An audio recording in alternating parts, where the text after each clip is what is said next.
Olá, alunos, olá, alunas, sejam todos bem-vindos a mais um Chá da Tarde. Hoje estamos com um convidado muito especial, que é o professor Eduardo. O professor Eduardo possui graduação em Engenharia Têxtil pela Universidade Estadual de Maringá, possui mestrado em Engenharia Mecânica pela mesma instituição, além do bacharelado em Engenharia.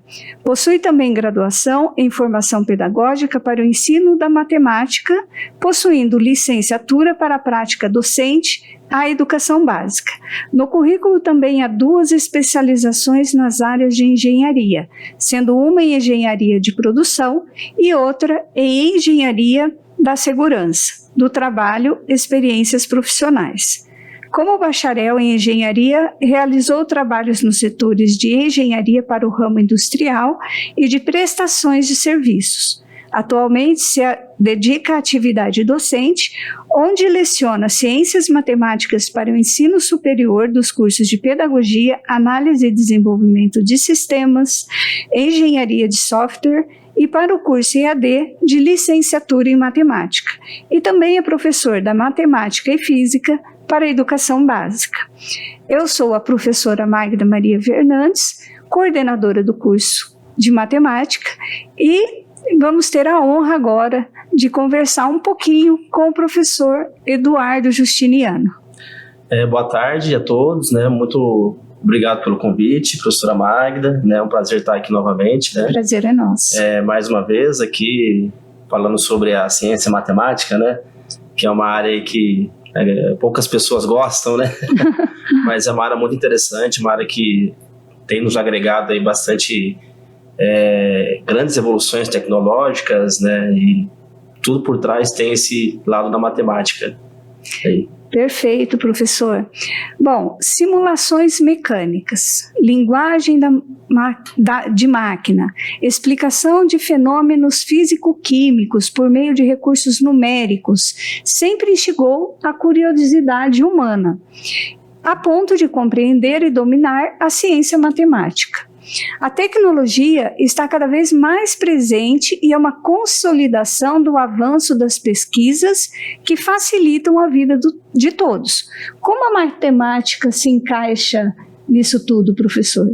Olha, professora Magda, a matemática está presente em nossos dias diariamente, Não tem como a gente estar fugindo desse tema, Mesmo que seja na área que envolve recursos financeiros, custos, porcentagens, áreas que envolvem também medidas, medidas todas que envolvem grandezas numéricas aí.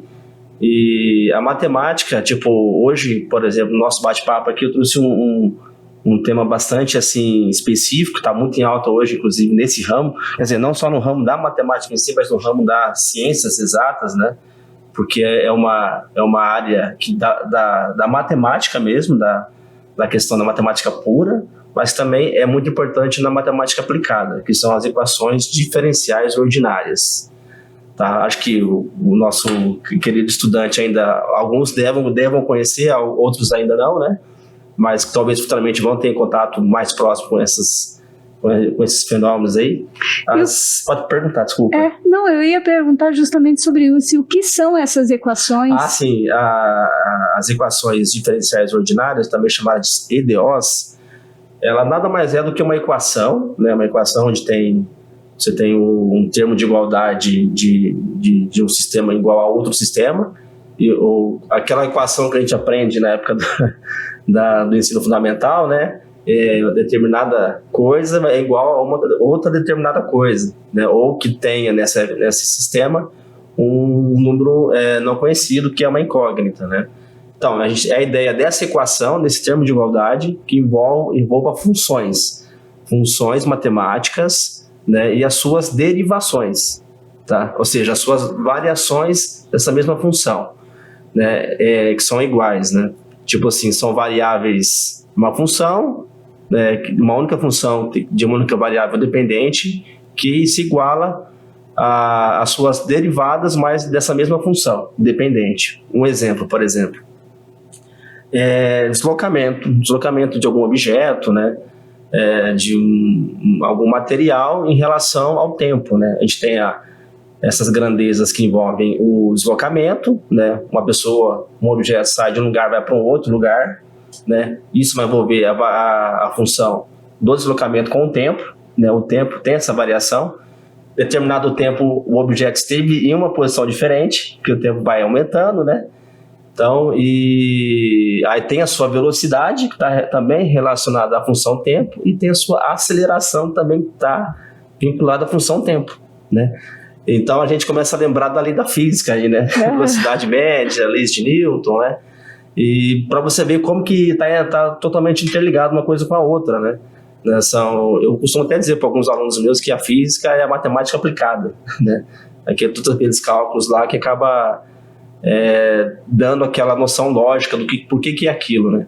E eu dei só um exemplo como seria essa IDO, né? A IDO você tem, por exemplo, a função que envolve o local com o tempo, que vai ser igual à sua velocidade mais a aceleração também vinculada ao tempo, né? Entendi. Então acho que ficou bem mais claro falar dessa forma de EDO, porque EDO é um campo muito vasto na área da matemática, então eu não posso ficar aqui detalhando muito, então vocês vão acabar se confundindo com esse termo, tá? Mas a EDO está presente em várias situações, tá? Em vários ramos aí que envolvam ciência da natureza, tá? E pode perguntar? Não, ia perguntar como que você aplica tudo isso. Então, a IDO, ela está bastante assim, relacionada a questões de engenharia mecânica e engenharia civil.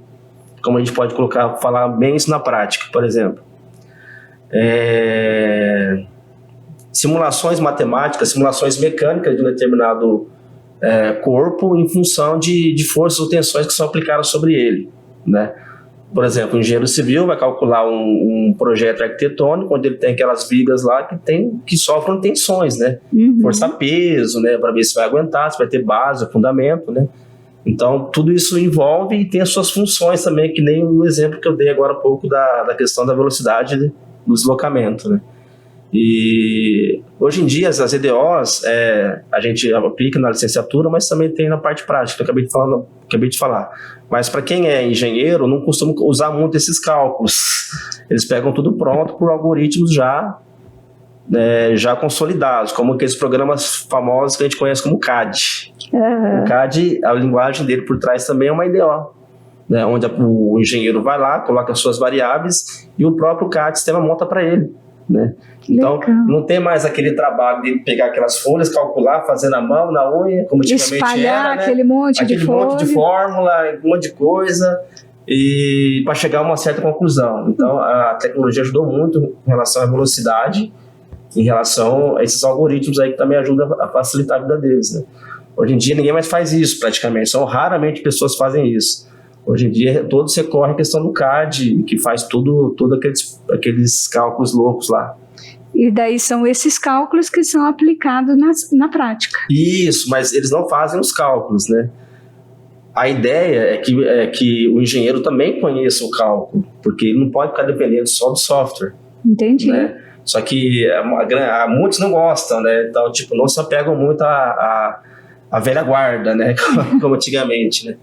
E envolvendo também a parte do CAD, você tem simulações assim de esforços mecânicos desses corpos, né? Quais são as tensões que estão ali envolvidas, né? Que podem trazer uma certa segurança ou não.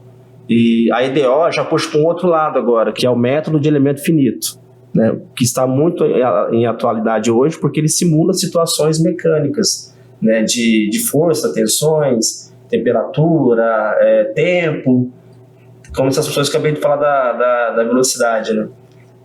Só que o próprio software faz o cálculo para eles, né? Só que também tem que saber interpretar o que está dizendo ali.